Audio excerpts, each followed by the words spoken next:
Next हम करते हैं टर्म्स ऑफ मूवमेंट। मूवमेंट्स जो हमारी बॉडी की डिफरेंट प्लान्स में हो रही होती हैं, डिफरेंट मूवमेंट्स हो रही होती हैं, उनको हम कैसे डिफाइन करते हैं। Flexion and extension. फ्लेक्शन का मतलब ये होता है कि जब कोई मूवमेंट करें तो एंगल जो है डिक्रीज़ हो जाना चाहिए दो सरफेसिस पे। यानी ये जॉइंट है, शोल्डर जॉइंट हो गया, एल्बो हो गया, रिस्ट जॉइंट हो गया, तो जॉइंट्स पे मूवमेंट्स होती हैं जिसकी वजह से ये जो पार्ट्स होते हैं ना, ये जब एक दूसरे की तरफ आते हैं तो एंगल जो है डिक्रीज़ हो जाता है। जैसे ये है हमारे पास अपर आर्म यानी आर्म, ये है फोर आर्म। तो ये जब यहाँ पे इन्होंने किया फ्लेक्शन किया तो ये दोनों पार्ट ज़्यादा करीब आ गए, तो यहाँ पे एंगल जो है डिक्रीज़ हो गया। ठीक है, एक इस टर्म के तौर पे भी हम इसको डिफ़ाइन करते हैं। और दूसरा एक्सटेंशन क्या होती है, एक्सटेंड करें आप। ये जो इसकी बैक है यानी डोर्सल पार्ट जो है वो वाला जो है जब एक दूसरे के करीब आते हैं यानी उसको हम बिल्कुल स्ट्रेट कर देते हैं, तो इसको हम बोलते हैं कि यह है एक्सटेंशन। तो क्या ये की बात ये होती है कि फ्लेक्शन और एक्सटेंशन, इन फ्लेक्शन में एंगल जो है वो डिक्रीज़ हो जाता है और एक्सटेंशन में एंगल जो है ये इंक्रीज़ हो गया, यानी ये बिल्कुल स्ट्रेट हो गई है। और दूसरा जो है इसमें जो हम टर्म्स यूज़ करते हैं वो इसके लिए इसका मतलब ये होता है कि दो डोर्सल सर्फेसिस जो होती हैं ह्यूमन बॉडी की वो अपने एक दूसरे के करीब आए। जैसा कि ये डोर्सल सरफेस है, इनने जब इसको स्ट्रेट किया तो ये डोर्सल सरफेस है तो ये इसकी तरफ जा रही है, और जब ये वेंट्रल सरफेस है, जब ये फ्लेक्स करेंगे इसको तो ये वेंट्रल सरफेस, ये दोनों एक दूसरे के करीब आ रही है। ठीक है, फ्लेक्शन और एक्सटेंशन को इस टर्म पे भी डिफाइन करते हैं। एक ये एंगल डिक्रीज होना और दूसरा ये कि वेंट्रल सरफेस एक दूसरे के करीब आ रही है आर्म और फोर आर्म की। और जो दूसरी है एक्सटेंशन, एक तो ये कि एंगल इंक्रीज़ हुआ और दूसरा ये कि ये जो डोर्सल सरफेस है फोर आर्म की और आर्म की वो एक दूसरे के ज़्यादा करीब आ रही है। इस टर्म पे भी इसको फ्लेक्शन और एक्सटेंशन को हम डिफ़ाइन करते हैं। इसके अलावा जो हम डिफ़ाइन करेंगे flexion extension of the head की जो मूवमेंट्स होती हैं वो intervertebral joints of the neck पे हो रही होती हैं। ठीक है, ये जो इंटरवर्टिब्रल जॉइंट यहाँ पे होते हैं, ठीक है, ये जो डिफरेंट वर्टिब्रीज जो हैं इनके दरमियान जो मूवमेंट्स होंगी इसको हम बोलते हैं इंटरवर्टिब्रल मूवमेंट्स। ठीक है, जब हेड एक्सटेंडेड पोजीशन में होता है तब जो है हेड को हम जो है बैकवर्ड ज़्यादा मूवमेंट करते हैं।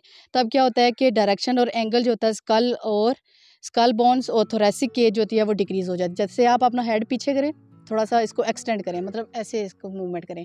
अब ये जो है यहाँ पे नेक की जो बोन्स हैं और थोरेसिक वर्टिब्री हैं इनके दरमियान एंगल जो है वो शॉर्ट हो गया। ठीक है, ये होगी एक्सटेंशन। इसके बाद आप फ्लेक्शन करें, नीचे देखें, ये वाली जो है अब नेक और इसके अलावा थोरेसिक केज इन दोनों के दरमियान में ये जो एंगल है वो डिक्रीज़ हुआ। और इसके अलावा ये जो नेक की मूवमेंट है इसको हम क्या कहेंगे कि फ्लेक्शन ऑफ दी हेड। ठीक है, ये पीछे जो किया था वो एक्सटेंशन थी और ये जो है फ्लेक्शन है। एक्सटेंशन जो होती है हेड की वो लिमिटेड होती है as compare to the flexion of the head. Then is the flexion and extension of the hand की मूवमेंट्स कैसे होंगी, ये रिस्ट जॉइंट पे, यानी हर एक मूवमेंट जो होती है वो एक जॉइंट पे होती है।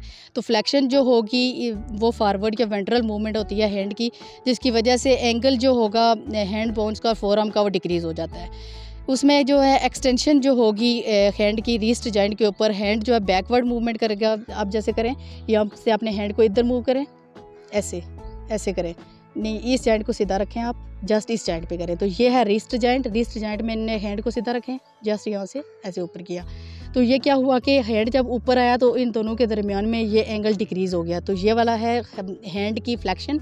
देन आप इसको एक्सटेंड करें, इस जॉइंट पे जब इनकी एंगल जो है इंक्रीज़ हुआ तो ये हो गया एक्सटेंशन, यानी यहाँ से ऐसे करेंगे तो ये होगी flexion. Then it is the extension of the hand and extension of the arm.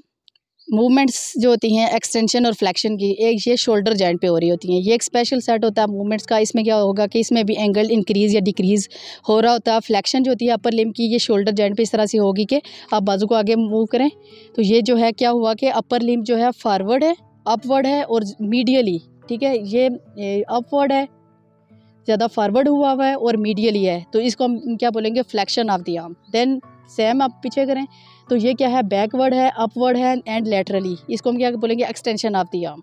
ठीक है, फिर है flexion and extension of the foot. जैसे कि एम्ब्रियोनिक लाइफ में ये होता है कि सेकंड मंथ ऑफ डेवलपमेंट में डिस्टल पार्ट्स जो होते हैं लोअर लिम्ब के, जैसे कि लेग एंड फुट, ये 90 डिग्री इनकी रोटेशन होती है मीडियली।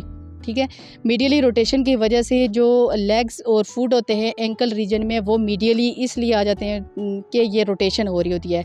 इसलिए जैसा कि हम कंपेयर करें अगर हाथ के दोनों अंगूठे और पाँव के दोनों, तो हाथ के जो है लैटरली हैं और पाँव के जो है वो मीडियली हैं। वो इसलिए होता है कि सेकंड मंथ ऑफ डेवलपमेंट में 90 डिग्री की रोटेशन होती है। और ये जो पाँव के दोनों अंगूठे यानी टोज़ हैं, जो अगर हम इनकी टर्म के नाम से अगर इनको बुलाएं, तो ये जो टोज़ होते हैं ये दोनों मीडियली आ जाते हैं, ठीक है।